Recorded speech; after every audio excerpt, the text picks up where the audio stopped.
Hello YouTube, it's Ian here with Hobbies and Man once again, and today we're going to be doing another manga review. Today we're going to be looking at the second saga in Yuyu Hakusho. Specifically, it's called The Dark Tournament, but we're not looking at the whole thing. We're only looking at the first 15 chapters or something. Let's see, 52 to 65. That's 8 and 5, like 13 chapters. And it's the first kind of third of the series of the arc, right? So it's contained in these two volumes here, and I already showed you guys in depth before, but let's just look over the Botan one again, because the first couple things in this one correlate to it. So let's see. Here's the cover. Here's the back. Here's the interior. Here's the interior again. It has matching end pages, and it has this little bit of chibi artwork there, and then a black page with the title, right? So that's it for that one. Let me make sure I put this on right.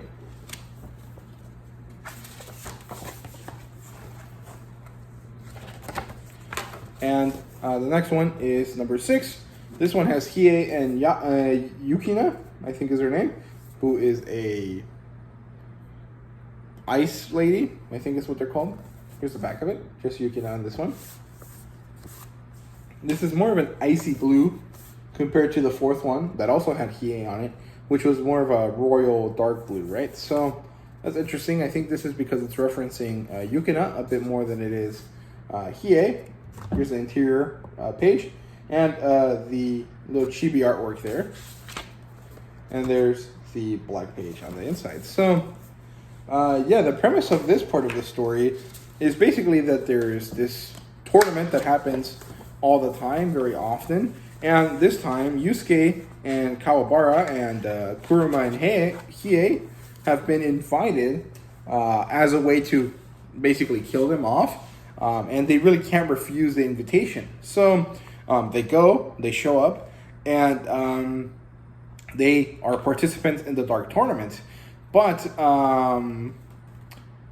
we only get to see the first 2 major battles of the tournament because of the fact that I don't have more volumes. So yeah, I do want to mention that there's a side story contained here that actually pertains to the previous saga. So I'm going to talk about it first, and then we'll talk about the rest of it. So let's start the plotline segment, and let's look at the side story. It's called Two Shot, and it's about Kuruma and Hiei, and it's about the meeting, actually. And so it's before the Dark Artifacts arc, when Yusuke has to go retrieve the 3 treasures, and it's that Kuruma lives in a place, and he's going to school, and he has this girl that he likes and that she likes him, and eventually, while they're together one day, Kuruma sees this monster, this spiritual creature, and he talks to it. It turns out the girl can also see it, and so they get kind of caught up in this situation, and Kuruma doesn't know that she's been taken, but then he eventually does learn that she has been taken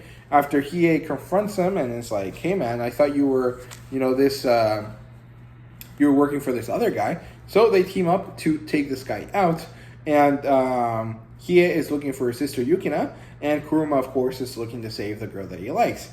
Eventually, they finish off this other character, and Kuruma erases the memories of the girl to keep her safe, and he goes off to do whatever he does before he meets up with Hiei again for the Dark Artifacts arc. So that's all there is to it. I should have mentioned it in the previous arc, but the side story isn't actually part of the previous saga, or like it's before the previous saga, but it's given to you later. So I wanted to maintain that in my reviews, right? So yeah, now moving on to the actual plot line of the story is that we start with a boat to Hangman Island, or at least that's what it's called in Spanish, and Yusuke apparently is late. However, he does eventually show up looking real good, and he arrives with this smaller character because they need a 5-man team and there's only 4 of them, so Yusuke brings along someone else, and of course it's Genkai, I think that's her name, Genkai,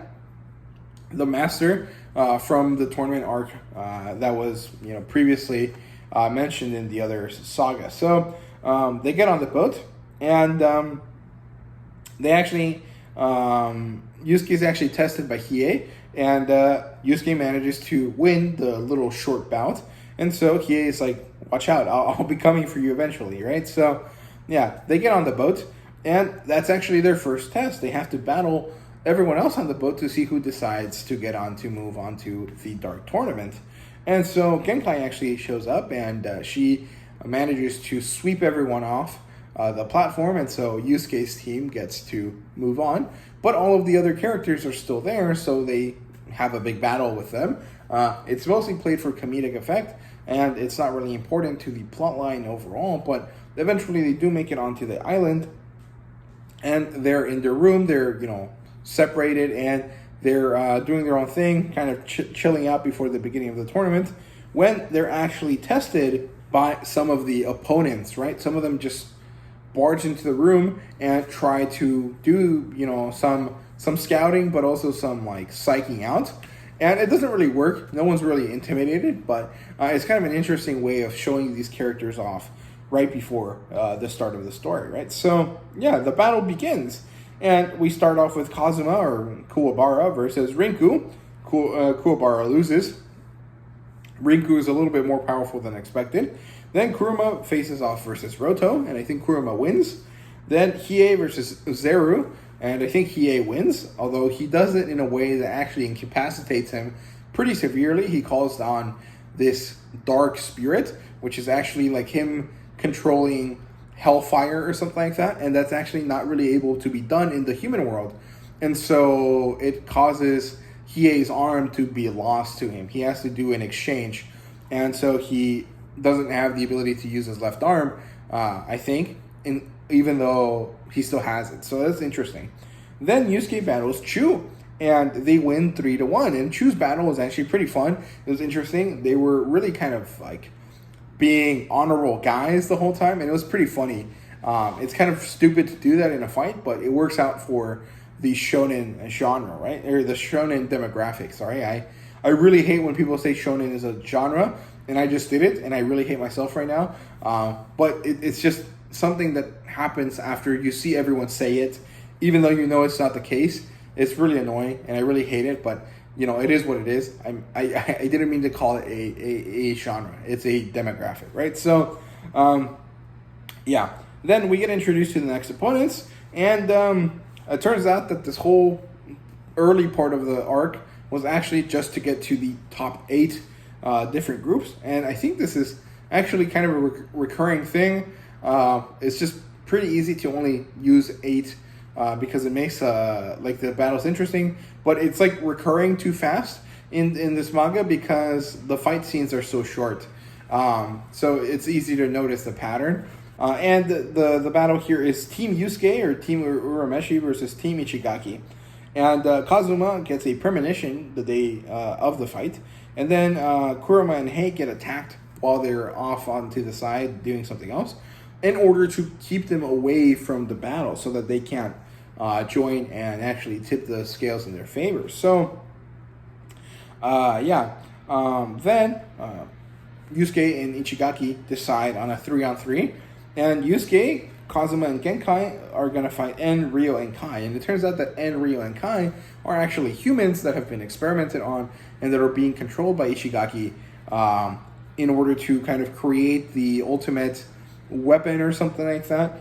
And they are characters, specifically Yusuke and Kazuma, are having a really hard time killing these characters or fighting them properly because they know that these guys aren't fighting on their own free will, and it makes it really hard for them. Eventually, they know that they have to do this, and they're preparing to do so when Genkai finishes the battle. She manages to hit all 3 of them in a way that doesn't actually kill them, but destroys the things affecting them. So it works really, really well.